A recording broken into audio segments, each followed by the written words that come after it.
Welcome to a new tutorial video on our channel. In today's quick guide video, I'm going to show you how to fix bad quality TikTok uploads. Now when you upload a video on TikTok, it compresses the video and reduces the quality a little bit. Now in order to avoid this, you can turn on a setting. So firstly, tap on the plus icon on the bottom to upload the video and tap on upload. Now once you select the video, you can tap on next.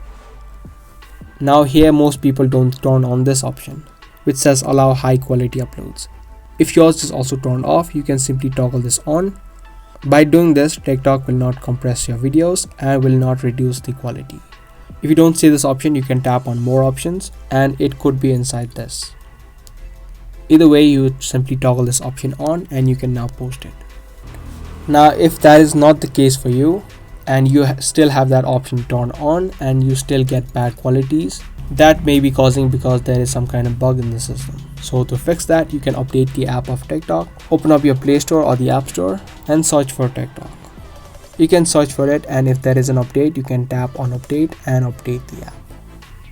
If you update and it still does not work, you can now try to uninstall the app of TikTok from your phone, and once it has been uninstalled, you can reinstall it and log in. And once you do that, you should be able to fix the bad quality uploads. Other than that, you can also try uploading your videos through a web browser. You can use your desktop or your laptops to upload the video and see if that helps you in uploading higher quality TikToks. So that's pretty much it for today's video. I hope this video helped you out. If it did, make sure to subscribe, share and also give this video a thumbs up. That's going to be all for today, and I'll be back with more.